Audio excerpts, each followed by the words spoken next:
the Upanishads in two parts. Part 1, translated by F. Max Muller. Khandogya Upanishad 8.5 Khanda. What people call sacrifice? Yajna. That is really abstinence. Brahmakarya. For he who knows obtains that world of Brahman, which others obtain by sacrifice, by means of abstinence. What people call sacrifice? Ishta. That is really abstinence. For by abstinence, having searched, Ishta, he obtains the self. What people call sacrifice, Satrayana. That is really abstinence. For by abstinence, he obtains from the Sat, the true, the safety, Trana, of the self. What people call the vow of silence, Mauna. That is really abstinence. For he who by abstinence has found out the self, meditates, Manute. What people call fasting, Anna Sakayana.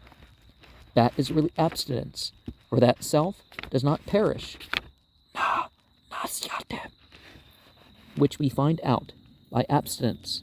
What people call a hermit's life, Aran Yana. That is really abstinence. Ara and Nya are two lakes in the world of Brahman, in the third heaven from hence. And there is the lake Iramadiya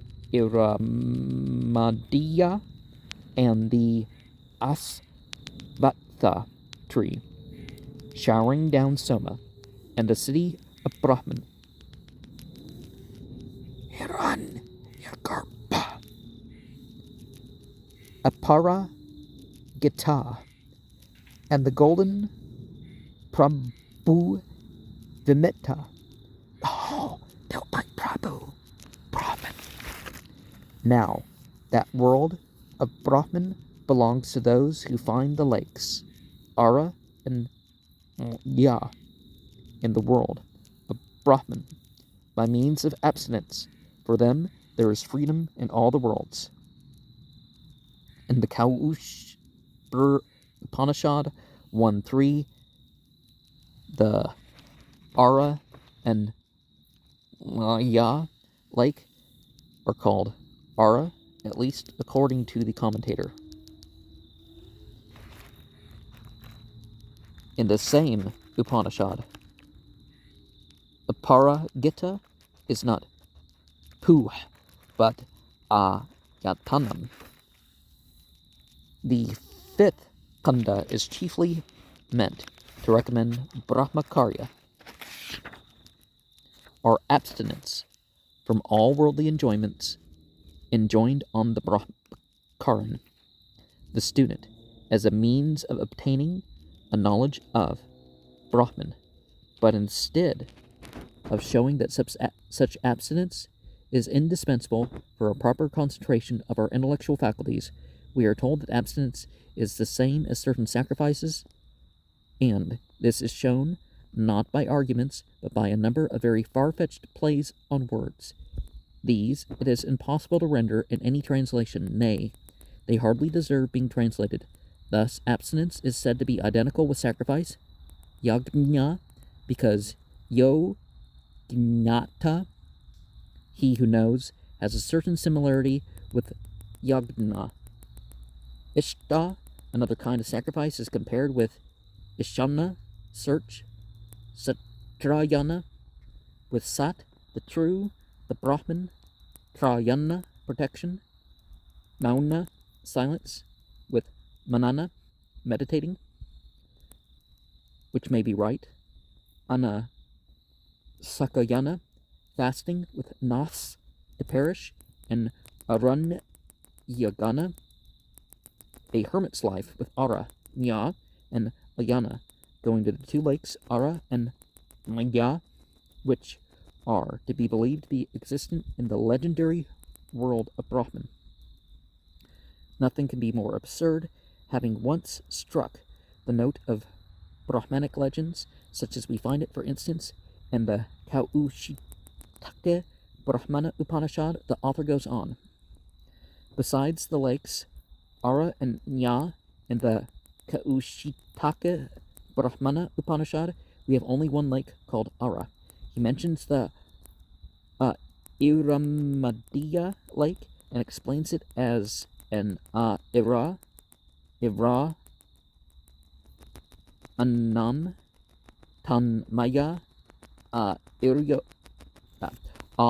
Iro, Mandas, Tena, Purnam, Iram, and Madhya, the delightful. The Asvatha tree, which pours down Soma, is not tortured into anything else except that Soma is explained as the immortal or nectar. So it's symbolic of consciousness, whether or not one's using the plant or not, right? Aparagita becomes the city of Brahman because it can be conquered by no one except those who have practiced abstinence.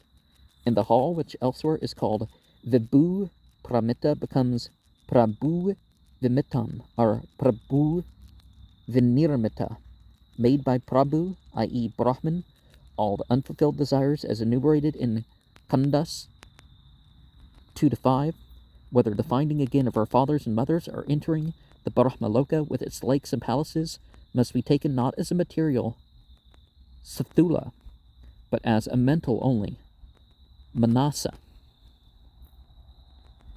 On that account, however, they are by no means considered as false or unreal, as little as dreams are. Dreams are false and unreal relatively only, as relatively to what we see when we are awake, but not in themselves.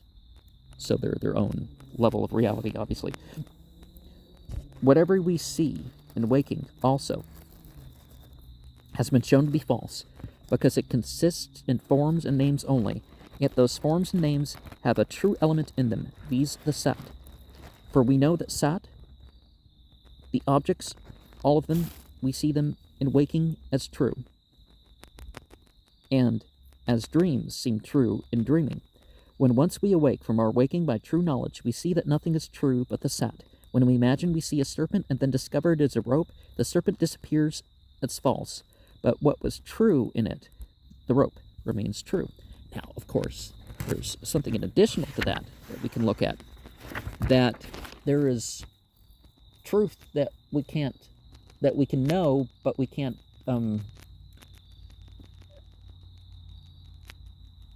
maintain what I'm saying. Like, say something makes an appearance. Well, that appearance was true, but it's not like you can bring back that appearance and show someone else.